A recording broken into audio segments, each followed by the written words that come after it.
Hello students, अभी हम कर रहे हैं एक्सरसाइज 6.5 क्लास 7। देखिए क्या है इसमें, क्या है मीन समकोण त्रिभुज।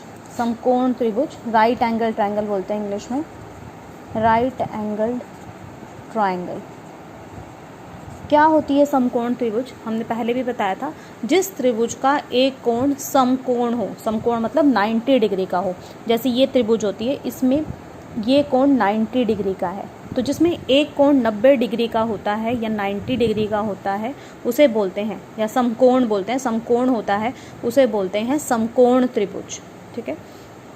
इसके बाद जो इसमें इम्पॉर्टेंट रूल है वो आपका है पाइथागोरस गुण। पाइथागोरस कौन था? पाइथागोरस एक यूनान के एक मैथमेटिशियन थे।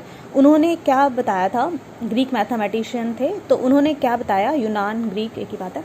तो उन्होंने बताया कि जब समकोण त्रिभुज होता है, तो समकोण त्रिभुज ये 90 डिग्री का हो गया एक कोण, तो जो 90 का कोण है उसके सामने की भुजा को बोलते हैं हम कर्ण। ठीक है। ये नीचे वाली भुजा होती है आधार, और इसको बोलते हैं लंब। ठीक है।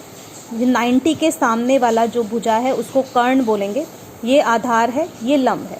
तो कर्ण का वर्ग, कर्ण का स्क्वायर बराबर होता है आधार का वर्ग प्लस लंब का वर्ग। ठीक है। जैसे इस त्रिभुज में देखो, ये आपका 90 का कोण है, तो इसके सामने की भुजा हो गई कर्ण। ये 5 सेंटीमीटर है, आधार 3 सेंटीमीटर है और लंब है 4 सेंटीमीटर। तो कर्ण का वर्ग बराबर होगा आधार का वर्ग प्लस लंब का वर्ग। ठीक है।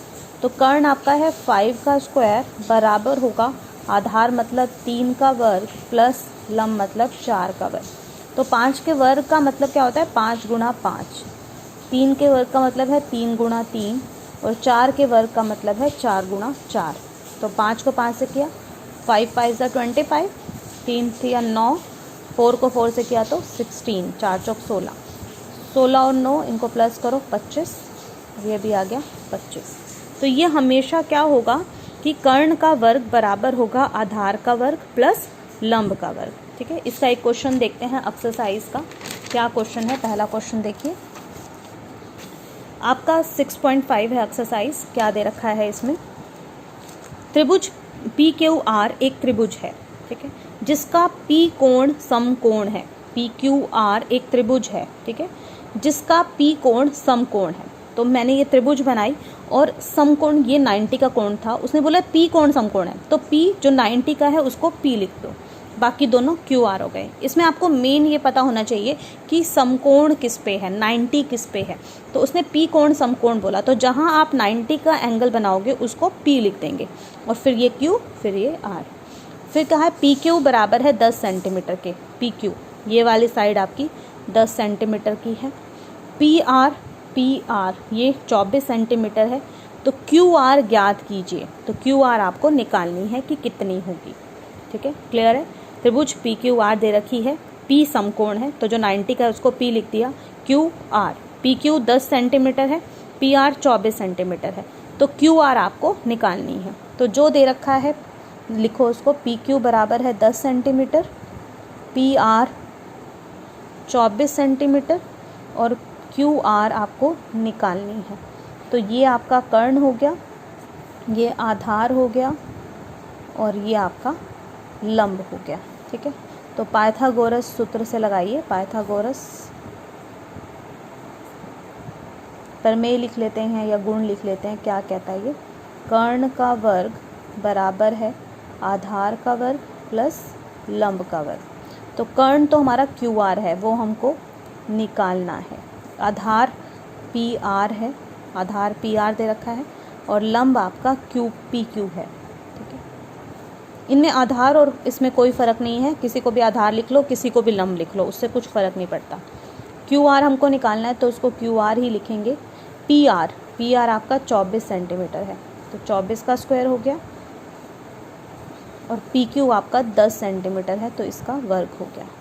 तो 24 का स्क्वायर का मतलब है 24 गुणा 24 प्लस 10 के वर्ग का मतलब है 10 गुणा 10। तो पहले 24 का वर्ग निकालिए, 24 को 24 से गुणा करेंगे, 4 चौक 16, 4 दूनी 8 और 1 9, गुणा 2 चौक 8, 2 दूनी 4, तो 6 16 17 1, ये हो गया 576। तो ये आ गया 576। और 10 को 10 ढाई तो 100 होता ही है, ये हमें पता है। तो ये आ गया, इन दोनों को प्लस करो, 576 में 100 प्लस किया तो 676।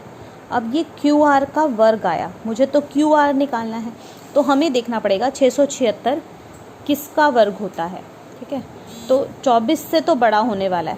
ठीक है, 25 या 26 का होगा, तो 25 को 25 से अगर गुणा करोगे, देखो 5 पंजे 25 तो 5 ही आने वाला है, ये नहीं होगा।